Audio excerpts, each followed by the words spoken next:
As artists, we've all asked ourselves, what's the one thing I can make that truly fuels me? The thing that gives new inspiration, that makes me feel alive. For us, we realized it wasn't just about the work, it's about connection. That spark when you see yourself in someone else's struggle, someone else's rebellion. This podcast is our active rebellion against the silence of creating alone. We hit record and said, just publish. At its core, Rebel Artists Through Time is about building a community of creators, past and present. We dive into the lives of history's rebels, artists, filmmakers, musicians, and writers, because their echoes are still with us. Their stories fuel ours. And as we tell them, we shine a light forward toward the new voices emerging today. It's our way of saying, you're not alone in the struggle. You're part of the lineage of legends. And if you've ever felt restless, misunderstood, or on fire with an idea you just couldn't put down, you're already one of us. This is Rebel Artists Through Time. All right, well, let's get into today's episode of RATT, Rebel Artists Through Time. With this time, we agreed to talk about one of your favorite writers. His name is Ernest Hemingway. I have not read much Ernest Hemingway, but you have. You've talked a great deal about him to me, so I'm really excited to get into this one. I'm also I'm a writer myself. I wanted to be a writer when I was a kid, and I read quite a bit when I was young. But I went through a period of time in my life for various reasons that I didn't really read anymore. And a couple of years ago, I picked up Ernest Hemingway's first book, which is called "The Sun Also Rises." It came out in the 1920s. It's not really it is a romance in one sense, but I mean, basically the romance in the story is that it can never happen because the main character is impotent because he's a World War I veteran who's he can't. Could you just tell our audience, for those who don't know, also like me, because I would like to know what's the story about. So the story is about a young, I think he's supposed to be in his 20s, the main character called Jake, who is a World War I veteran, and he's a journalist, and he's aspiring to be a writer. So he's very similar to Hemingway. Now he's living in Paris, and would you say but he suffered an injury. Pseudo biographical? Kind of, yeah. I mean, the book was heavily based on things that happened, but the main character he's impotent because he had he had an injury during the war, so he can't get it up. So the title of the book, "The Sun Also Rises," is supposed to be. I was gonna ask, what's the meaning of the title? And I guess it's an innuendo. So he's in love with this woman called Lady Brett Ashley, and everyone's kind of in love with Brett, and she's kind of in love with him, but because he's impotent, she's not with him, and so it's this very strange thing. And then essentially the book is about this connection between him, her, and two other friends. And half of it takes place in Paris and the other half takes place in Spain. Hemingway was really into bullfighting, and so they go down to Spain to watch the bullfight at the fiesta. And it's really clever because he uses the bullfighting as sort of a metaphor for the relationships between the friends that's happening. And it's a really strange book, but it's kind of supposed to paint a picture of this time, the lost generation after the First World War. They were all in Europe, just stayed in Europe because they didn't know what the hell to do with their lives, and their kind of moral code and everything else was kind of shattered. And that the book has that kind of feeling to it. Shattered or fulfilled? I don't quite remember. Because they won the war. But the First World War was different. Because the Second World War, I think there was the big feeling of victory, because the Nazis were like the army of darkness. But the First World War just kind of felt like a waste of time, I think, and it was just so many people died in this, and it was like, I mean, the thing is, the First World War, they were all family members. I mean, like the Kaiser of Germany was related to the British royal family, like it was just it was all ridiculous and kind of should never have happened, and just so many people died horribly in this ridiculous war. Whereas the Second World War, I think, felt more like they were doing something actually worthwhile doing. Yeah, But after this, it really first, felt like a fight against evil in the Second World War in like a classic sense. Whereas yeah, the first exactly. was very much just like an escalation of arms and the growing pains of everyone getting used to the modernized, mechanized warfare with trenches and tanks. The Yeah, use of that's right. cavalry ended after that war.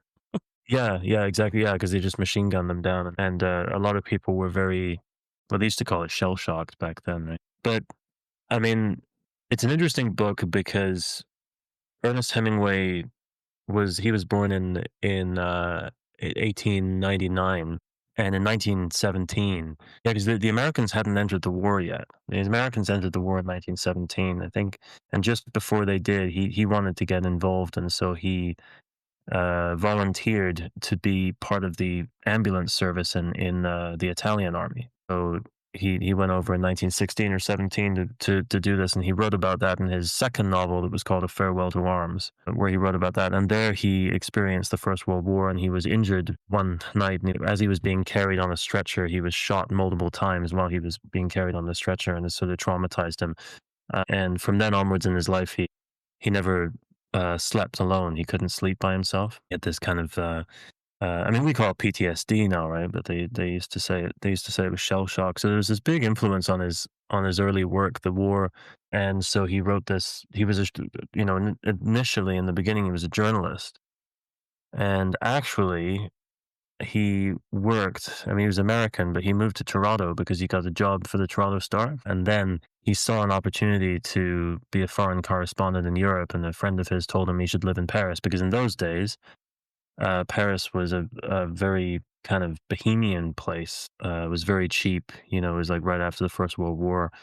And there was all these American people who had kind of just stayed after the Pat? First World War. Yeah, they were expats, but a lot of them had stayed after the First World War because it was, they didn't feel like they could go home or kind of the, and that's kind of the setting of this of The Sun Also Rises. And so he ended up going to Paris as a foreign correspondent for the Toronto Star. And so he was a journalist, and then he started writing short stories, and then he wrote this novel that was kind of, so his novels were very, especially A Farewell to Arms and The Sun Also Rises were very like kind of autobiographical in some ways, or very kind of based on truth, things that he had experienced. He's another one of Um, these on the long list of journalists turned novel writers. Except he has a particular interest, especially in war, because he participated in the First and Second World War. yeah, that's right. Yeah, Not yeah, he directly against participated. the Nazis, but he was in Spain in the civil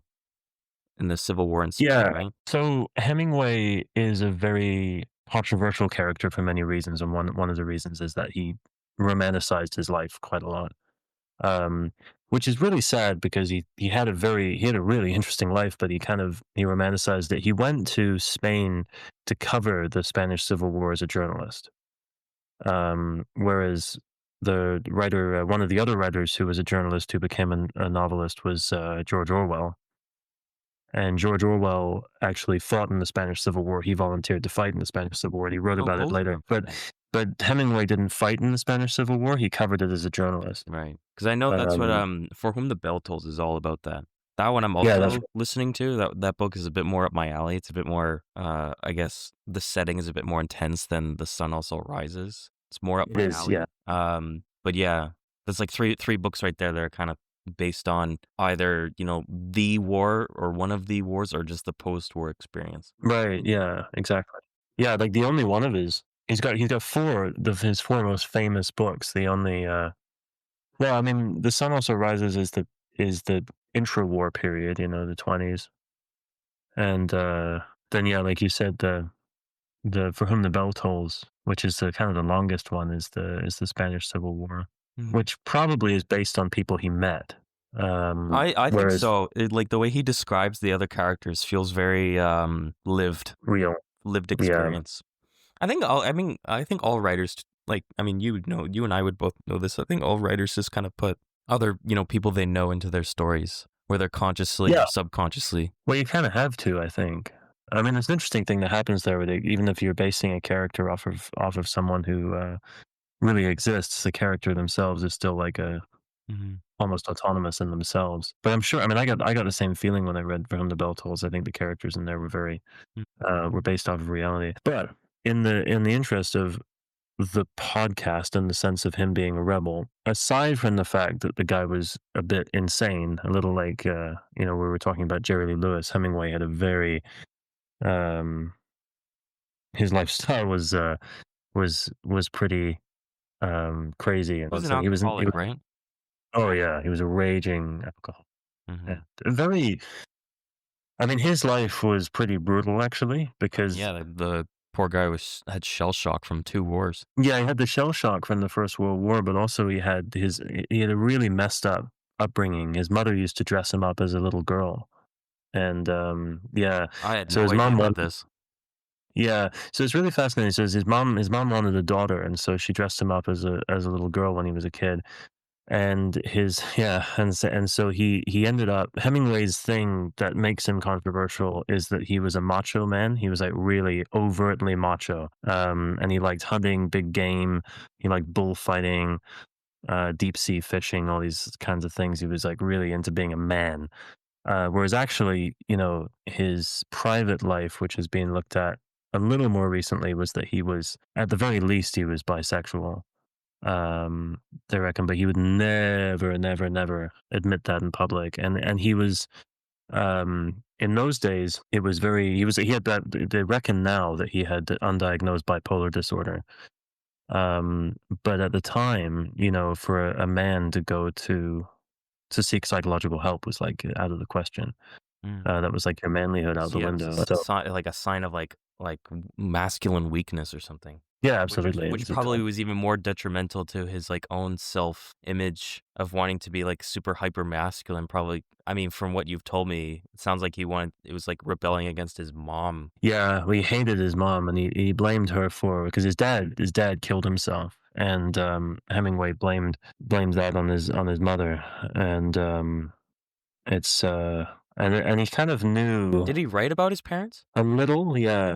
In which in a novella or, just an essay or a book? I think he wrote about them very briefly, but he not in his fiction. Mm.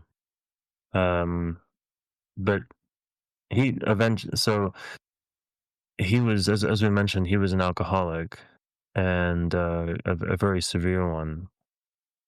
And it's quite strange actually, because he obviously knew he was, in some sense, on some level, because even his earliest books, even A Farewell to Arms, the main character in there has this sort of bout of alcoholism. And when his father committed suicide, he wrote that I'll probably go the same way.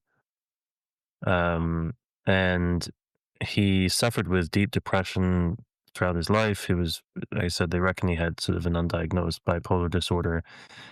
And I mean, it doesn't excuse what he was like as a character, because he was very unpleasant at times, especially with he was a bit of a womanizer, and he was kind of Yeah, could yeah, be. but that was just the culture back then too. Yeah. My issue with people not liking that side of his stuff is he never did anything that bad. Like he wasn't. I don't know It just about. comes off to me as sometimes this new age revisionist history type stuff that I'm not a fan of. No, but he You and was. I talk about many times on this podcast being able to separate the art from the person, the art from the artist, Absolutely. But what's interesting about Hemingway is that he's someone who writes a lot about his own perspective, or his own life. in a And so very he's raw one of and those. vulnerable way. Yeah. Right. And so he's one of those people who kind of, his life is very closely connected to his writing. Mhm. Uh, And I don't care about this thing that they say about he romanticized his life. I think all writers do that. Let's be honest. yeah, but he romanticized his life because he didn't think his life was as interesting as it was, which I think is really I can tragic. relate to that. But His he, life is clearly infinitely more interesting than I feel like mine.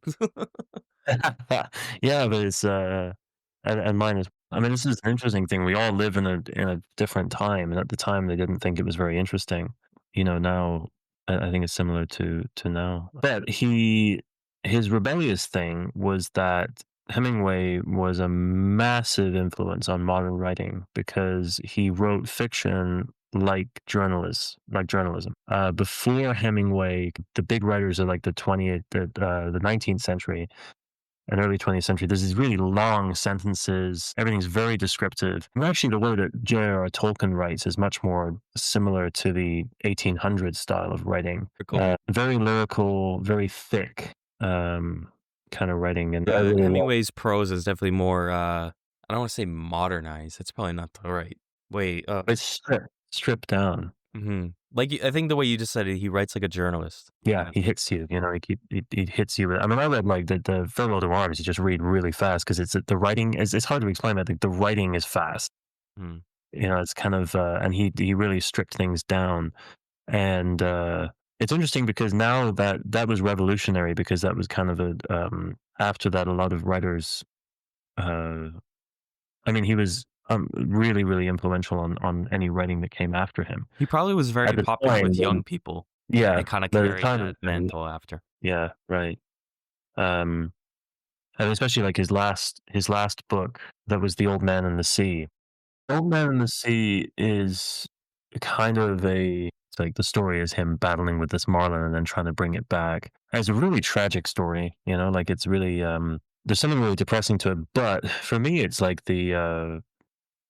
it's almost not a parable, but a kind of a representation of humanity's relationship with nature, or humanity's battle with nature.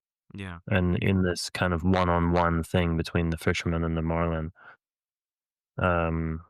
It's a really good book. It's interesting, and I don't understand how he does it because it's so depressing, but it's somehow not depressing. The story itself is very depressing, but I didn't get depressed by reading it. But it's very short, and he was proud of the fact that after he'd finished it, it was written in I think that Old Man and the Sea was written in the 50s, and after he'd finished it, he wrote to a friend and said that he was proud of the fact that there was no unnecessary word in The Old Man and the Sea. He cut it down so much that it was just the way it was. Did he die soon after? Pretty soon after that, yeah. He died in the early 60s, and then getting back into the alcoholism, the damage from being an alcoholic was taking its toll, and it was taking its toll in his writing, because I don't know whether you're noticing with For Whom the Bell Tolls that he's a lot more rambling in For Whom the Bell Tolls than he is with his earlier books, because he was actually getting worse as a writer as he got older, which is why The Old Man and the Sea is kind of a pretty phenomenal thing, because it's kind of a return to his older style and stuff. But he did a lot of brain damage, and his level of depression, and also he had brain damage over the course of his life because he was unbelievably accident prone. And he was in 2 plane crashes in his life. And one night in Paris, he got up to go to the bathroom, and he reached for the cord to flush the toilet, and it was actually the skylight, and the window came down and broke over his head, and he had the scar for the rest of his life. And so he had brain damage from repeated hits to the head, and also he was doing boxing and things like that, and the alcoholism. And in the end, he became so depressed that he became suicidal, and they institutionalized him, and they gave him electric shock therapy. At the time, it was like really, really, really brutal. And finally, they let him go home, and then he rushed out to the barn, got a shotgun, and blew his head off. And poor man got the Alan Turing treatment. Yeah, he did. He did. I mean, what he had could have been diagnosed, and yeah, if it was a modern thing, I think it would have been different. We value mental health, especially for men, much more in the modern age than definitely back then. Well, yeah, for sure. It wasn't a thing, It's much more talked about. I mean, across the sexes, but especially for men. Yeah. It's much. It's talked about a lot more, and that was his. That was his end in the 60s, which is really tragic. I mean, I think to me, he's remarkable because there's something about him which is like he felt that he needed to put off this really macho persona, and he was a bit of an asshole and all these other kinds of things. But when you read his writing, there's this softer side that kind of comes out sometimes, which is really fascinating. He's for me, there's a profound meaning in his work. He uses these memories in order to talk about something. And like the Sun Also Rises is kind of a reflection on the lost generation, this period of time right after the First World War. A Farewell to Arms is uh, it's kind of about love and like basically the contradiction between love and duty. When you're in love with someone, when you're at war, is pretty. And I mean, the Farewell to Arms is like the ending of that book is like, oh my god, it's really unbelievably depressing. I mean, he is really depressing, actually, Hemingway. But why do you love him so much then? because because he's real, and I think that I don't know. There's something about he's depressing, but it's like for me, his books are alive. There's something about his life. And life isn't happy ever after. It's not about that. It's not about uh, life isn't really about getting the girl in the end or any of these other kinds of feel good things. Life is very gritty and unfair and brutal. Well, yet he's so Uh, controversial. He romanticized his life. well, yeah, he's kind of he definitely doesn't romanticize. Uh, yeah, I don't think he romanticizes what war is like. Really, I think he's quite open about As a horror. journalist, I don't think there's any way he could romanticize war at all. No, no. But yeah, so for me, it's like I love. I think even though I find all of his stuff has this depressing note to it. The only book that I found that actually depressed me was A Farewell to Arms, which is my least favorite. The other ones, they didn't depress me. They just, I don't know, they made me feel that he's able to capture this kind of very raw emotion of a very unfair time. If any time is fair, but I think our time now is probably more fair than it was then. As of yet, you and I aren't being, taken off to war. And so there's kind of this real capturing of a time and the real feeling. And I think the only reason why they're depressing is because they first lead you through the beauty of something, like the feeling of the loss of love because love is being presented over the course of a story. Yeah. So yeah, he was a rebel from the get-go, going to join the First World War effort before his country even did so. Rebelling against his Um, mother by the sound of it. I had no idea oh about that yeah, stuff with his childhood. yeah. His childhood was messed up, and his father was also. They reckon his father was bipolar because his father would be really loving, and then he would come back and beat him sometimes. So there was this kind of like real back and forth, Mm. up and down kind of thing going on there. And I think he almost killed his father. There's some story there. He wanted to shoot him, and then he couldn't do it. There's something like so. He's really troubled, like kind of, you know, He was born not a in lot New of great York, stuff right? going on. He's in New York, Who? right? Yeah, I think was it New York State? Actually, I don't know where Hemingway was born. Actually, I've forgotten where he was born. Hold on, folks. We'll get the answer in moments. Yeah, we'll get the answer here for you. Um, oh no, he was born in Oak Park, Illinois. He was from Okay. Illinois. Well, he's American. Yeah, yeah, yeah. I remember he's like one of those writers you hear about growing up in school, or you just like see his books in like libraries. Hemingway, Hemingway, Yeah, yeah. Hemingway. Although I never really knew Yeah, anyone that read his books until you, of course, started talking about it. I mean, there's some debate about this, but I mean, I think it's safe to say that he's probably the most famous writer of the 20th century. Yeah, his name is really recognizable, and his sort of yeah, I think he's the most famous. And his best friend was Scott Fitzgerald, who wrote the Great Gatsby. It's funny how some of these Um, novelists just end up being friends at some point, you know? yeah, they were both living in Paris at the same time, and they were both alcoholics. What's So another one of your they're favorite books by him? So we talked about Sun Also right. Rises, For Whom the Bell Tolls, Farewell to Arms, Old Man and the Sea. What are we missing? Those are the four books I've read by him, but I've also read his nonfiction book that he wrote about living in Paris called A Movable Feast, which is great. But it's a bit weird because it was unfinished because he died before it finished, but Mm. it was published posthumously. I never get that word right. But his short stories are great. I've read some of those as well. Where do you find those? Like on the internet? I found them. I was lucky enough to find. I didn't realize that my dad was actually into Hemingway. I didn't really realize that Hmm. until I went home to visit Canada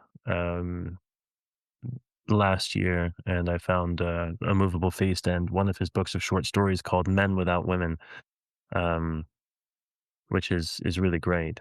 He's actually And some people think that he's a better short story writer than he is a novelist. Men Without Women. He Have you is. read that? What's it about? Oh, it's a collection of short stories uh about. I mean, it's kind of a book about men, like manliness in some way. It's kind That of kind of speaks to kind of rebellion against the feminine side that was his mom was trying to dress him up in. yeah. I think that was probably where it was at. But there's been a bunch of there's a story about a boxer in there. There's a story about a bullfighter. There's war stories in there. There's yeah, they're Yeah, really I really had no good. idea about this stuff about his childhood. That's so telling of his character or his version. Yeah, very telling. I have a lot more sympathy for him than a lot of people do because I think his sort of backstory is pretty awful. Mm. Um, and he suffered a lot mentally throughout his life. And then the childhood was a really really big part of that. I don't think his mom ever I mean, she sent him a pretty nasty letter after his first novel was published. Um, so it was kind of he had a really difficult relationship with them. But yeah, I mean, I'd like to. There's a lot more of his stuff to read for me. I mean, I'd like to keep reading his. But I mean, interestingly, I mean, like a lot of the famous writers at that time, I mean, he didn't actually write that much. I mean, by comparison with modern authors who were supposed to bring out a book a year. Oh, I like Stephen King, right? Um, He just Yeah, yeah. cranks Stephen out King's books. insane. Stephen King, I think, wrote 2 books in a year at one point. I think it is. It's just something insane. Um, Yeah, some people just have that ability to just output all the time. Um, yeah. it can't be shared. That's okay though. You've definitely read a lot more Hemingway than I have. Like I feel like I'm not even at like the baseline for his stuff. I haven't finished a single one of his. I've mostly just gotten through like the first quarter of 3 of his books. Uh, I mean, maybe you'd like his short stories. yeah, maybe. They're It's not that I'm yeah. disliking them. I guess for one way or another, I just um stop, move on to something else. But the great thing about books, I don't know if you feel this too, is that you can come back to a book like months later, sometimes a whole year later, and remember exactly where you were. Like you Yeah. read like a sentence, and you just and then you're just immediately back. I don't know if you Yeah. get that too. Yeah, yeah, I do get that. Yeah, absolutely. Well, there's hope for me then. The one I've been really enjoying the most is, like I said before, For Whom the Bell Tolls. So that'll be the one I'll probably tackle first. Yeah, yeah. I'm listening to the audio version.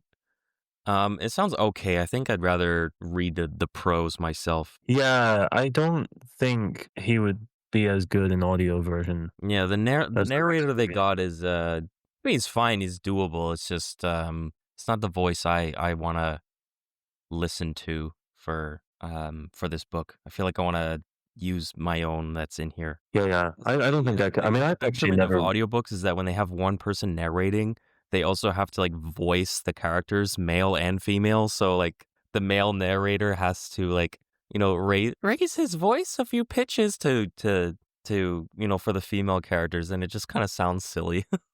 Yeah, yeah. I don't think I could listen to. Um, I don't think I could listen to the film for his writing. I think it's better to read it. Yeah, I Um, think I ought to just probably get like the the book version on like Apple Books or something. yeah, for him, the Bell Tolls is great. That's yeah. So That far, that in the story where I'm at is they're mostly just hiding in the caves, drinking and plotting yeah. blow up the bridge. Yeah, the bridge, and it keeps coming back to the bridge, the bridge, the bridge. It's like the kind of build up. It's like Bridge on the Uh, River Kwai, that Alec Guinness, David Lean movie. yeah, there's kind of this one place build up. Farewell to Arms is like place after place after place. By the time you get used to one place, it's already passed, it's already gone, and it goes all over the place. And in Farewell to Arms, but for Whom the Bell Tolls is like they're just in one place, and it's just the intensity builds up and builds up. It really feels like And they're deep behind enemy lines, so it feels kind of yeah, right. And the setting's really cool. I really love the in the mountains and in the pines. hmm Um, I really like that. I like these. It's got this like outdoor surviving the wilderness kind of theme to it, which I really like. I love those kind of books. Yeah, me too. Me too. Yeah. No, I hope you enjoyed that one. I really liked it. There's a couple of chapters in there for me that kind of rambled a bit, but otherwise it's really good. And yeah, Yeah, he's. I always think this. I think you've become successful when people just talk about you by your last name, and that, that's kind of the thing. And Hemingway is like one of those. He's one of those names for sure. Yeah, And definitely. it's had such an effect on literature and on storytelling. I don't really think there was anyone who was doing anything like him before. I mean, especially if you read Scott Fitzgerald. So Scott Fitzgerald was a fantastic writer, actually. And he again. I mean, he only wrote 3 novels. I never The read fourth one. Great Gatsby. I've seen the film, the Baz Luhrmann film, but I remember my mom said my mother told me she read Great Gatsby and she just loved it. Yeah, it's fantastic. I mean, his writing is the opposite of Hemingway's. It's very Very romanticized, actually very romanticized. romanticized, but very lyrical, really, really lyrical. Like, it's actually interesting because if you read A Movable Feast, or if you read about Scott Fitzgerald, a lot of his peers actually felt that he was the best writer of his generation, even Hemingway. But they believed that he didn't know how to use his talent. That he had this amazing talent, but he didn't know how to use it. And he's kind of a funny character. Kind of his style is a lot thicker, a lot more lyrical. Maybe we could talk about him in a future episode. But I think it's interesting that those two, you kind of put them side by side. Even at that time, I don't know if there was. I mean, there were other people who were. Scott Fitzgerald was considered a modernist as well, but the people who were Hemingway was particular with his kind of cut down style. And he was wild. He was living in Paris. He used to go out at night. He'd like get up really early in the morning and write, and then he would be out all night partying and drinking and getting into fights with people. And there was a guy, really famous writer who was living in Paris at the time called James Joyce, who wrote the novel Ulysses, which I think at the time was considered to be, if not the best, at least one of the best novels of the age. And James Joyce was Irish, and he sort of met Hemingway at the bar, and they would go on these alcoholic escapades together. And James Joyce That's would, because like, yeah, because Hemingway was like, he was a big guy, he was kind of like, he was tall and he was muscular because he was like, he'd been in the war and everything else. And so James Joyce would get into fights with people, and they'd get Hemingway to fight them for him. That's those wild things going on. People who listening are inspired to now read Ernest Hemingway, and they have a better idea of the man himself. If I can offer any advice on reading, I think his 4 famous books, which are The Sun Also Rises, Farewell to Arms, For Whom the Bell Tolls, and The Old Man and the Sea, I would read He them. talked enough about them, at least the stories, that I think people can kind of pick and choose which one sounds more up their alley. But Sure. Although, I mean, my advice would be to read them in order of their release. But like you said, I mean, it could be that something just doesn't interest them. But I mean, I know I wish I'd read A Farewell to Arms before reading For Whom the Bell Tolls. I think I would have liked it more. I think. Why do you insist on the chronology then? Like reading them in chronological order? Because I think, for one thing, I think that I mean, for me, I really prefer For Whom the Bell Tolls to A Farewell to Arms. But I think I would have loved A Farewell to Arms more if I hadn't read For Whom the Bell Tolls first. And I think that The Old Man and the Sea, I know a lot of people that's the only Hemingway book they've read and they hate it.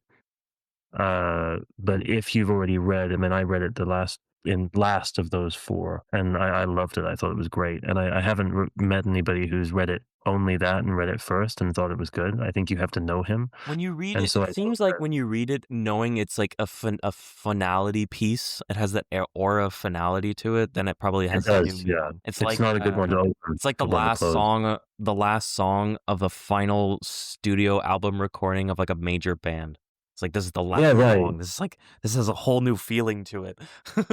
Yeah. It's the what's the one at the end of Division Bell? What's that song? Okay, yeah. So Sebastian and I, we'll definitely have a new episode about Pink Floyd in the future. But we both love Pink Floyd. But their last, what is it? Album in their main discography run that came out in '91 was the Division Bell, and the last track is called High Hopes, which like That's on its right. own And is a pretty like still decently well produced, well recorded song. It's really beautiful, but like when you kind of treat it as the last Pink Floyd song, it has a whole new.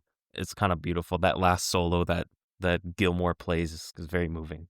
But anyway, Yeah, exactly. we'll have to save Pink Floyd because we'll have like a 2-hour episode just about them Yeah, coming that's right. soon. But in the meantime, I think a lot of our audience have a bunch of books they just had to add to their reading list. That's right. So, But yeah, this is a good episode. Let's well, until next time.